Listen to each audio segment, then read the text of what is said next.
Halo bestiawan bestiawati, bagaimana kabarnya? Semoga kalian semua tetap dalam keadaan jag-jag waringkas dan dijauhkan dari segala macam penyakit rorombehen. Di video kali ini saya akan mengulas kembali alur cerita dari film yang berjudul Eligi yang dirilis pada tahun 2008. Bagaimana ulasan cerita dari film ini? Kita simak bersama-sama. Sebelumnya jangan lupa klik tombol subscribe agar saya lebih bersemangat untuk terus belajar membuat alur cerita film lainnya. Oke, semoga kalian semua masuk surga dan wilujeng toto jer. Di awal film kita diperlihatkan dengan seorang pria tua botak yang bernama Profesor David. Berkat kecerdasan yang dimilikinya menjadikan ia profesor terkenal di negaranya. Suatu hari di saat Profesor David yang sedang mengajar di sebuah ruang kelasnya, melihat seorang wanita cantik bernama Consuela yang terlambat masuk kelas. Tak bisa dipungkiri pada pandangan pertamanya Profesor David sedikit terkesima dengan kecantikan Consuela. Ditambah Consuela yang memakai pakaian bak bendahara ormas yang selalu menonjolkan bentuk indah lato-latonya. Karena memang benar selain menjadi mahasiswa, Consuela ternyata bekerja di sebuah firma hukum. David yang sudah menyimpan perasaan kepada Consuela tidak berani untuk mengungkapkannya karena takut hal itu tentunya akan membuat gaduh di lingkungan kampus dengan adanya skandal dosen tua yang mencintai mahasiswinya. Singkat cerita, kelulusan semester tahun angkatan Consuela pun tiba. Profesor David pun dengan sengaja membuat acara pesta kelulusan di rumahnya. Pesta itu khusus dibuatkan untuk para mahasiswa yang lulus pada angkatan tersebut.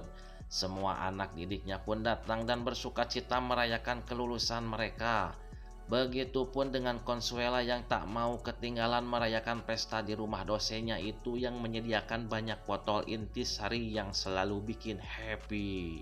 Profesor David yang sudah sangat ingin mencicipi gurihnya Consuela mulai menghampiri dan mengajaknya untuk mengobrol. Spik-spik bagong indah pun mulai keluar dari congor si profesor dengan mengatakan bahwa kecantikannya sama dengan wajah wanita pada lukisan ternama yang sedang diperlihatkannya. Untuk memperdalam pendekatannya, Profesor David pun mengajak Consuela menonton teater Sri Mulat pada esok lusa. Dan pada esok harinya David pun meminta saran kepada sahabatnya yang bernama George tentang dirinya yang sedang menyukai wanita gurih yang masih bulu kumutan. George, seorang duda yang sudah sangat lama tidak merasakan gurihnya kerewet berjawer, hanya berpesan agar David untuk segera menikah lagi.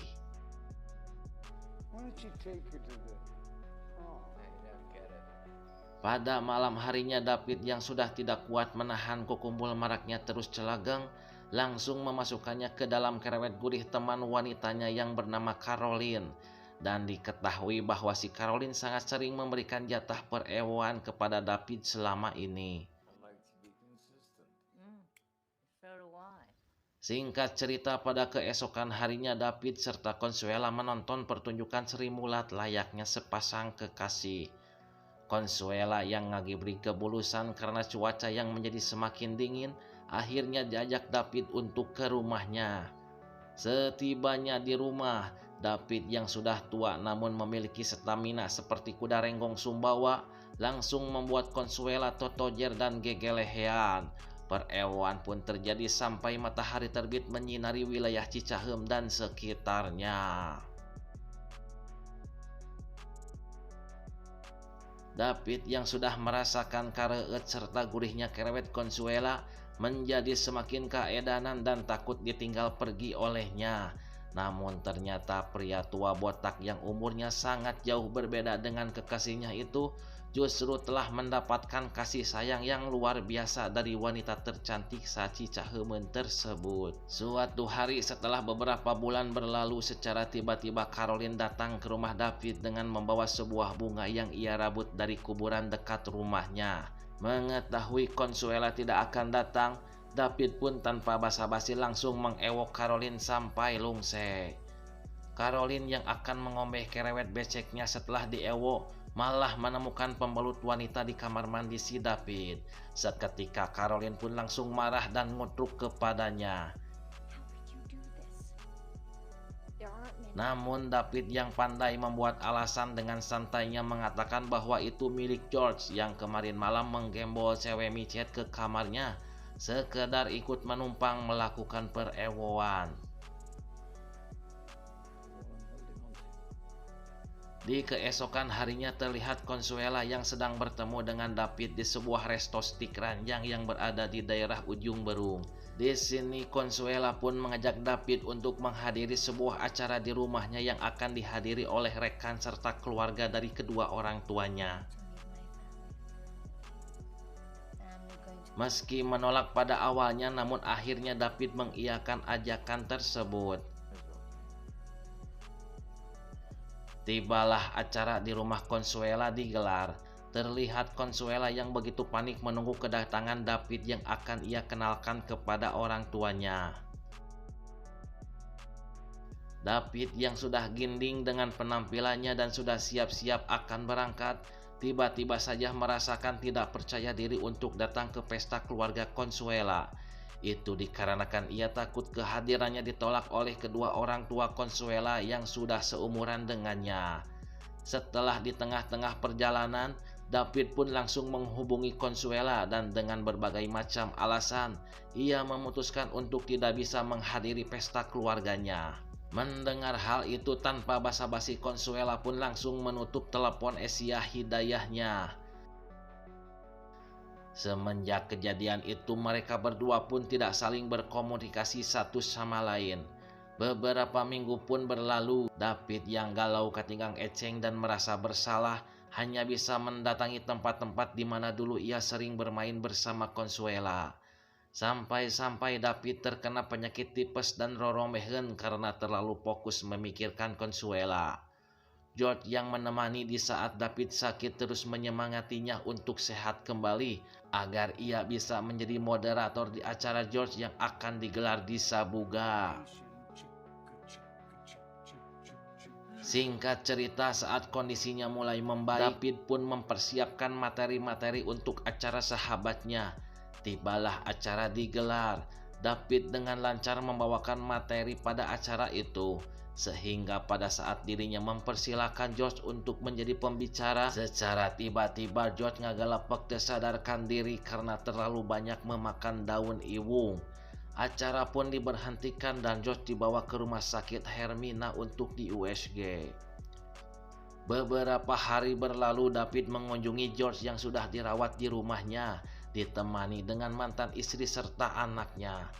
David pun mendoakan agar sahabatnya itu segera sembuh, serta menguatkan mantan istrinya agar sabar mengurus George kembali. Beberapa minggu berlalu, David bertemu dengan Caroline dan mengajaknya ke rumah. Di sini David pun berterus terang tentang pembalut yang waktu itu Caroline temukan di kamar mandinya adalah milik Consuela.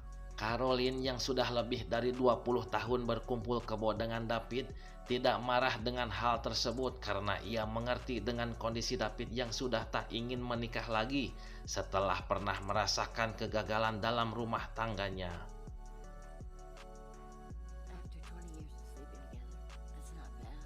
Singkat cerita, 2 tahun pun berlalu di mana ia hidup tanpa orang-orang yang selalu ada di sampingnya. Secara tiba-tiba, Consuela mengirim sebuah voice call dan meminta David untuk menghubunginya kembali. David pun langsung menghubungi Consuela dan dalam obrolan ini Consuela mengatakan sangat ingin untuk menemuinya. David yang tak bisa menolak akan kehadiran wanita muda pun langsung si benget membersihkan beleknya. Setibanya Consuela di rumah David dengan gaya rambut yang sudah berbeda, ia pun disambut bahagia oleh David. Mereka lalu mengobrol dan Consuela bercerita bahwa selama 2 tahun ini hidupnya terasa hampa tanpa kehadiran David yang perkasa. Di sini pun David jujur mengatakan bahwa ia sangat takut mendapatkan penolakan dari keluarganya karena umur yang sangat berbeda jauh dengannya. Maka dari itu ia tidak berani untuk melanjutkan hubungan dengannya. Di sisi lain, Consuela bercerita bahwa saat ini dirinya sedang mengidap penyakit kanker pada buah lato-latonya dan berencana akan melakukan operasi pengangkatan kanker pada lato-latonya tersebut. Dan di sini Consuela meminta David untuk memotret lato-lato indah nan pengkernya sebelum dioperasi. Lalu saat itu juga David menyiapkan kameranya untuk memotret lato-lato Consuela yang sudah siap dalam posisi. Setelah itu David pun mendatangi anaknya yang kebetulan seorang dokter di rumah sakit Hasan Sadikin. Ia meminta anaknya merekomendasikan dokter terbaik spesialis operasi bedah lato-lato untuk penyakit kanker yang diderita oleh Consuela. Singkat cerita, David mendapatkan kabar jika Consuela sudah berhasil melakukan operasi lato-latonya. Ia pun bergegas pergi sambil huhujanan agar bisa cepat menemui Consuela. Dan beberapa saat kemudian David pun sampai di rumah sakit tempat Consuela dirawat. Dalam kondisi yang sudah sadar, di sini Consuela mengatakan kekhawatirannya jika David sudah tidak ingin bertemu dengannya lagi dikarenakan dirinya sudah tidak mempunyai lato-lato yang dulu sering David mainkan. David pun langsung menepis perkataan Consuela dan ia malah berjanji tidak akan pernah meninggalkan Consuela lagi serta akan menemani Consuela selamanya. Dan film pun selesai. Terima kasih untuk teman-teman yang sudah menonton video ini serta telah sudi mensubscribe channel ini.